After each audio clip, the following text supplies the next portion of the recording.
Today we will start talking about surgical safety checklist.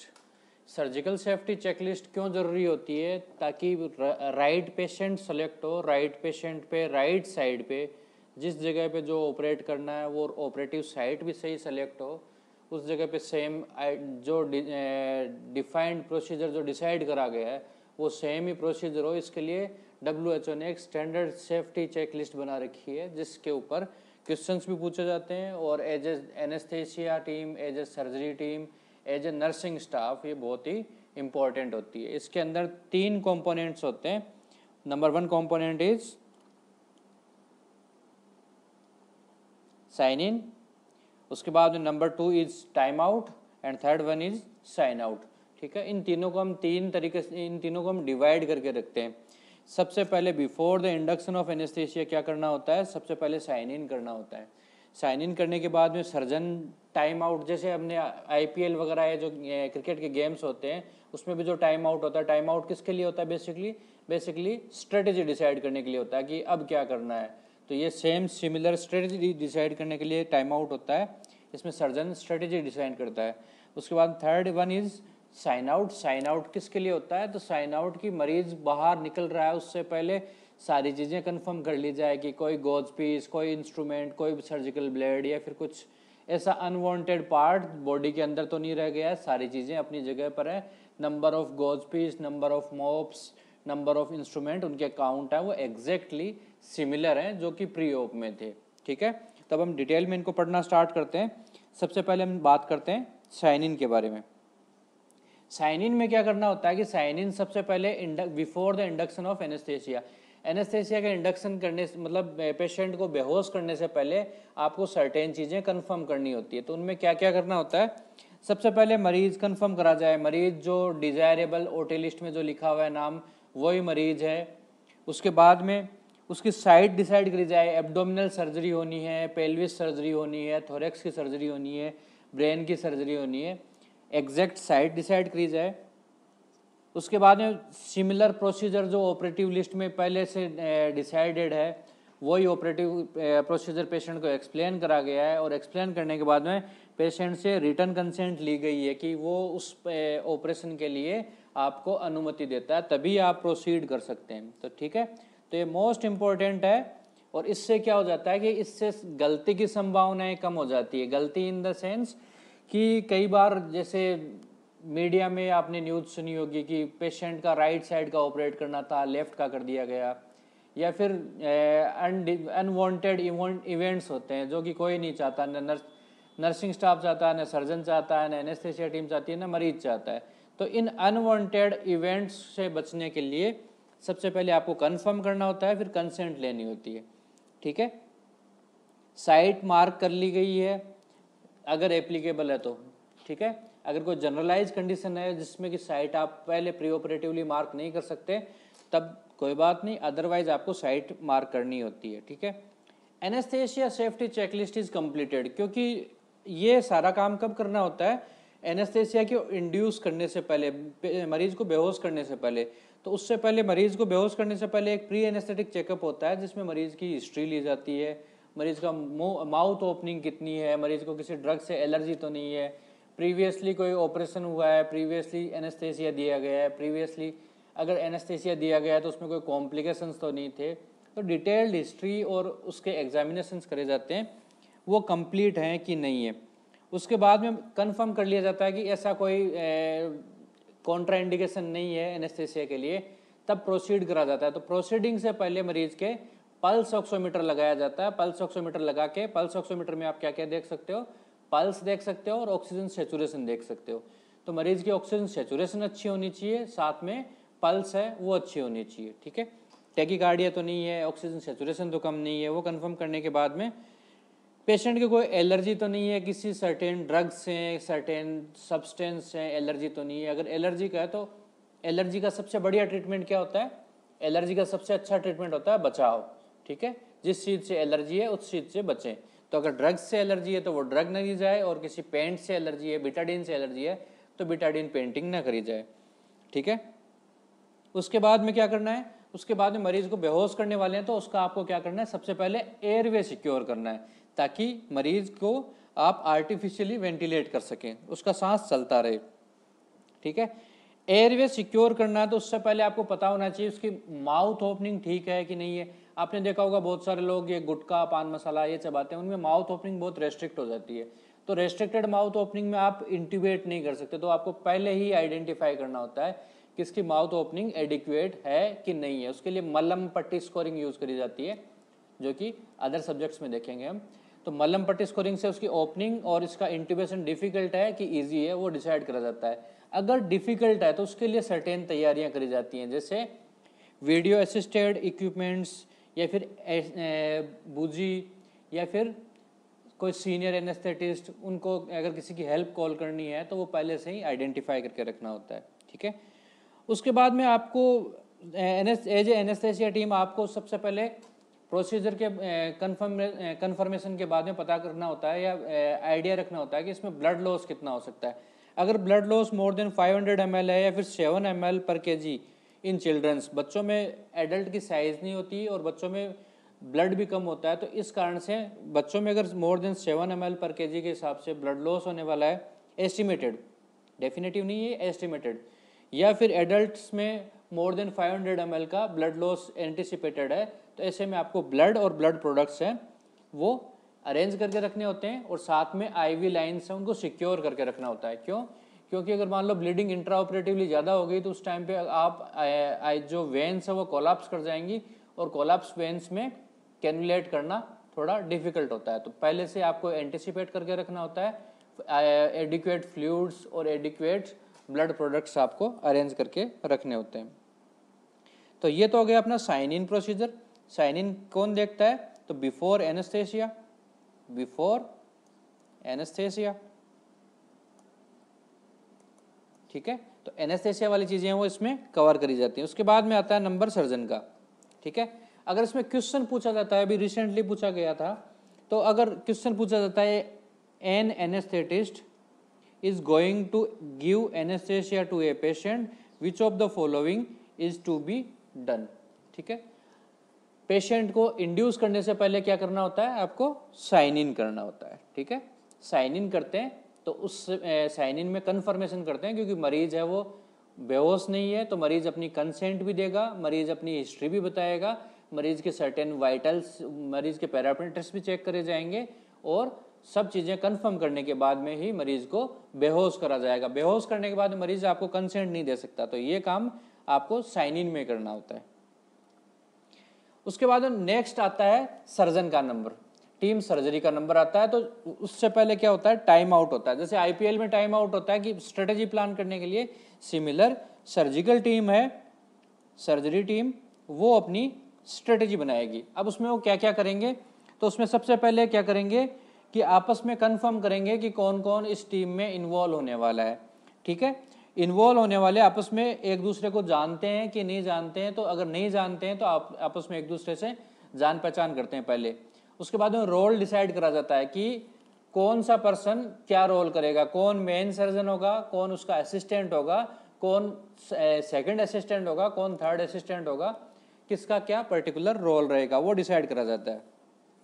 ठीक है, number 1, before induction anaesthesia वालों ने confirm करा था कि क्या सर्जरी होनी है, कौन सी साइट पे होनी है, मरीज ने रिटर्न कंसेंट दी कि नहीं दी। अब सर्जन का नंबर आता है, तो सर्जन फिर से क्या करता है कि ये वही पेशेंट है जो मैंने देखा था या फिर जिसकी सर्जरी करने में आया हूँ, उसके बाद में इसकी किस साइट पे सर्जरी करी जानी है और कौन सा प्रोसीजर करा जाना है। ठीक है, ये वापस कंफर्म करा जाता है किस किस के द्वारा? सर्जन, एनेस्थेसिया और नर्स के बीच, क्योंकि वहाँ पे तीन तरह के डिपार्टमेंट काम कर रहे हैं, एक टीम एनेस्थेसिया, एक टीम सर्जरी और थर्ड नर्सिंग स्टाफ। ठीक है, तो तीनों आपस में कंफर्म करते हैं कि ये सिमिलर पेशेंट है, सेम पेशेंट है, जो कि जिसके ऊपर ये प्रोसीजर करा जाना था, इस साइट पे करा जाना है, वो सारी चीज़ें वापस से कंफर्म करते हैं। उसके बाद में क्या करना है कि सर्जरी कैसी है? हो सकता है सिंपल कोई छोटी सर्जरी हो और हो सकता है कोई कॉम्प्लिकेटेड सर्जरी हो। अगर कॉम्प्लिकेटेड सर्जरी है तो उसमें क्या क्या कॉम्प्लिकेशंस एंटिसिपेटेड है, क्या क्या नॉन कॉम्प्लिकेशंस हैं, क्या हो सकता है इंट्रा ऑपरेटिवली, तो उन सब के बारे में ब्रीफिंग होती है। Surgeon reviews what are the critical और unexpected steps, operative duration, anticipated and blood loss. ठीक है, डेफिनेटिव तो बोल नहीं सकते, एंटिसिपेट कर सकते हैं कि सर्जरी में क्या क्या डिफिकल्ट स्टेप्स हैं, ठीक है। कहीं कोई बड़ी वेसल्स पे सर्जरी है या फिर छोटी वेसल, ऐसा कोई ब्लडी फील्ड हो सकता है या ब्लडलेस फील्ड रहेगा, या फिर कोई ऐसा ऑर्गन जिसमें ज़्यादा ब्लीडिंग हो सकती है, तो उनके ऊपर सर्जरी करने वाले जो इवेंट्स हो सकते हैं, उन इवेंट्स के बारे में पहले से बताना होता है। कितना ब्लड लॉस हो सकता है उसके अकॉर्डिंगली तैयारी करवानी होती है, ठीक है। कितना ऑपरेटिव ड्यूरेशन हो सकता है ये फिक्स करते हैं। उसके बाद में क्या करते हैं, anaesthesia team reviews are there any patient specific concern. Anaesthesia वालों ने पेशेंट को पहले स्क्रीन करा था, प्री एनेस्थेटिक चेकअप करा था, और साथ में सर्जन प्रोसीजर बता देगा। उसके बाद में अगर कोई स्पेसिफिक कंसर्न्स रहे तो टीम एनेस्थेसिया सर्जन के साथ में, सर्जरी टीम के साथ में डिस्कस करती है। फिर नंबर आता है नर्सिंग टीम का। Nursing team reviews that has sterility included indicator results have been confirmed, are there any equipment issue और एनी स्पेसिफिक कंसर्न्स, ठीक है। एनेस्थेसिया वालों ने कंफर्म कर लिया पेशेंट फिट है, फिटनेस हो गया। उसके बाद में सर्जरी वालों ने बता दिया कि हम ये करने वाले हैं। अब नंबर आता है नर्सिंग स्टाफ का कि ये करने के लिए आपके पास में इंस्ट्रूमेंट्स हैं वो अवेलेबल है कि नहीं है।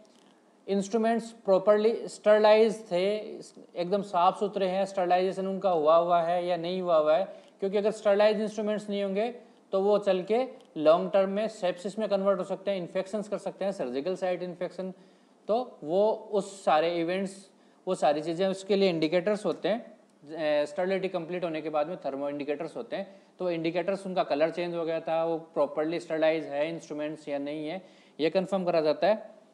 उसके बाद में सर्जन क्या करता है कि प्रोफिलैक्टिक एंटीबायोटिक लगाया गया नहीं लगाया गया है। जनरली ये बिफोर इंसिजन लगाने से पहले जनरली आजकल ये टेंडेंसी, आजकल ट्रेंड्स हैं कि जस्ट बिफोर इंसिजन हम लोगों को एंटीबायोटिक का एक शॉट देना होता है, ठीक है। उसके बाद में सर्जन बिफोर गिविंग इंसिजन ये सारी चीज़ें कब कर रहा है, टाइम आउट कब है, टाइम आउट है जस्ट बिफोर इंसिजन, मतलब इंसिजन लगाने से पहले सर्जन ये सारी चीज़ें कंफर्म कर रहा है कि उसको एंटीबायोटिक मिल गया है, इसके कुछ एनेस्थेसिया से कॉम्प्लिकेशंस नहीं है, सारे इंस्ट्रूमेंट्स रेडी हैं। उसके बाद में सबकी परमिशन मिलने के बाद में प्रोसीड करने वाला है, ठीक है। अब प्रोसीड करने वाला है तो पेशेंट के कोई स्पेसिफिक सिटी स्कैन, MRI या फिर ऐसी कोई इन्वेस्टिगेशन जो उसको एडेड हेल्प करने वाली है टुवर्ड्स स्पेसिफिक रीजन। जैसे मान लो राइट लोब ऑफ लीवर में कोई ट्यूमर है, या फिर कोई लंग्स का ट्यूमर है, ब्रेन का ट्यूमर है, ब्रेन का कोई स्पेसिफिक पार्ट है, तो उसके लिए नेविगेशन लगाना है, तो वो सारी की सारी जो इन्वेस्टिगेशंस हैं वो प्रॉपरली उस पर डिस्प्ले हो रही हैं नहीं हो रही हैं, ठीक है। ये सारी चीज़ें कंफर्म हो गई तो ये यहाँ पर टीम सर्जरी भी सेटिस्फाइड है। अब सर्जन क्या करेगा, इंसिजन लगाएगा, ठीक है, इंसिजन। तो ये सारे काम कब कर रहे हैं, टाइम आउट कब होता है, तो ये बिफोर इंसिजन है सारा, ठीक है। अब क्वेश्चन पूछा गया था अभी एम्स न्यू दिल्ली में 2019 में कि a surgeon is going to give a skin incision on patient, which of the following is to be done, ठीक है, सेम है क्वेश्चन। तो टाइम आउट कौन लेता है, सर्जरी डिपार्टमेंट, सर्जन लेता है। टाइम आउट से पहले सर्टेन चीज़ें कंफर्म करता है, एनेस्थेसिया पॉइंट ऑफ व्यू से, नर्सिंग पॉइंट ऑफ व्यू से कि सारी चीज़ें अवेलेबल हैं, रेडी है, तो इसको हम क्या बोलते हैं, टाइम आउट, ठीक है। उसके बाद में सर्जरी परफॉर्म कर दी गई, सर्जरी खत्म हो गई। सर्जरी खत्म होने के बाद में आपको सर्टेन चीज़ें डिसाइड करनी होती है, तो वो क्या होता है, वो साइन आउट होता है। उस साइन आउट में क्या क्या डिसाइड करना है कि कोई मान लो 3 घंटे तक ऑपरेट चला, 3 घंटे में उसमें बहुत सारे गोज पीस, मोप, बहुत सारे इंस्ट्रूमेंट्स, छोटे इंस्ट्रूमेंट, बड़े इंस्ट्रूमेंट काम में लिए गए। बीच में मान लो ब्लीडिंग भी हुई, तो ब्लीडिंग रोकने के लिए भी एडिशनल कोई मोप, पैक कुछ लगाए गए। तो एनेस्थेसिया टीम का क्या काम होता है कि पेशेंट को मॉनिटर करते रहें during all the events. Nursing team क्या करती है, नर्सिंग टीम सारे के सारे बिफोर इंसिजन सारे के सारे इंस्ट्रूमेंट्स, गोज पीस, मोप, ये सारे के सारे काउंट करके रखते हैं, ठीक है। तो बिफोर क्लोजिंग वो जो ऑपरेटिव फील्ड है, जैसे मान लो मिड लाइन लेप्रोटमी करी गई है ना, मिड लाइन से ओपन करा गया, तो ओपन करने के बाद में सारा प्रोसीजर कर लिया गया। अब वापस से क्लोज करना है एब्डोमिनल कैविटी को, तो उससे पहले कंफर्म करा जाता है कि बाहर तो कुछ नहीं छूट गया, अंदर तो कुछ नहीं रह गया अनवांटेड चीज़, ठीक है। तो ये सारी की सारी चीज़ें कंफर्म करनी होती है। Nurse verbally confirms with the team the name of procedure recorded, मतलब क्या प्रोसीजर करा गया, the instruments sponge needle counts are correct. ठीक है, ये बहुत ही सेंसिटिव इश्यू है। अगर मान लो कोई निडल होल्डर या फिर कोई इंस्ट्रूमेंट अगर अंदर रह गया गलती से, तो वो बहुत बड़ी प्रॉब्लम होने वाली है सर्जन के लिए, साथ में एनेस्थेसिया वालों के लिए और साथ में नर्सिंग स्टाफ के लिए।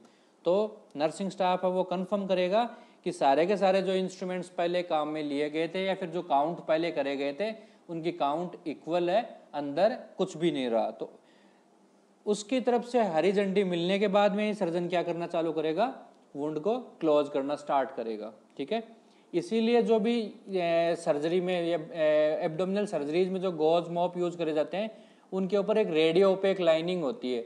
अगर मान लो वो कहीं ब्लीडिंग हो रही थी और आपने वो लगवा दिया, गॉज पीस वो लगा दिया गया, मॉप लगा दिया गया, स्पंज लगा दिया, स्पंज लगाने के बाद में वो मिल नहीं रहा है। ठीक है, जब तक नर्सिंग स्टाफ नहीं बोलेगा तब तक सर्जन उसको क्लोज नहीं कर सकता। अब अगर सर्जन उसको क्लोज नहीं कर सकता तो वो ढूंढेंगे, तो ढूंढेंगे, अगर मान लो नहीं मिल रहा है तो क्या कर सकते हैं कि अगर बॉडी के अंदर तो नहीं छूट गया तो उसके लिए क्या कर सकते हैं, उसके लिए वो एक्सरे करके देखेंगे, तो उसमें वो रेडियो ओपेक जो लाइन होगी वो एक्सरे में विजुअलाइज हो जाती है। ठीक है, उसका ये सिग्निफिकेंस है। How the specimen is labelled, जो भी सर्जिकली पार्ट रिमूव करा गया था, जैसे यूट्रस रिमूव करा गया है, हिस्टेक्टोमी करी गई है, तो उस पे पेशेंट का नाम, आईपी नंबर, एज सब लिखना होता है। ठीक है, whether there have been any equipments problem to be addressed, मतलब ड्यूरिंग ऑपरेशन कोई इक्विपमेंट नहीं चल रहा था, सीजर नहीं चल रही थी, कोटरी नहीं चल रही थी, बाइपोलर काम नहीं कर रही थी, तो वो सारी की सारी चीज़ें कंफर्म करी जाती है। और उसके बाद में surgeon, anaesthesia professional and nurse reviews the key concern for the recovery and management of the patient. ये मोस्ट इंपॉर्टेंट पार्ट है कि अब सर्जरी कंप्लीट हो गई, सर्जरी कंप्लीट होने के बाद में सर्जन की तरफ से कोई कंसर्न है, एनेस्थेसिया टीम की तरफ से कोई कंसर्न है, या फिर नर्सिंग स्टाफ का कोई ओपिनियन है कि मरीज इसको पोस्ट ऑपरेटिवली कहाँ मैनेज करना चाहिए, ये मरीज गहन चिकित्सा इकाई आईसीयू में जाना चाहिए या फिर एचडीयू में जाना चाहिए या फिर नॉर्मल रूटीन वार्ड में जाना चाहिए, ये सारे के सारे डिस्कशंस करे जाते हैं। और उसके बाद में मरीज लीव्स ओटी। ठीक है, तो अब अगर क्वेश्चन पूछा जाता है कि साइन आउट कब करा जाता है, तो sign out is done before patient leaves OT. ठीक है, मरीज ऑपरेशन थिएटर से या ओटी से बाहर निकलने से पहले साइन आउट करना होता है। ठीक है, अब थोड़े से क्वेश्चंस देख लेते हैं इसके बारे में।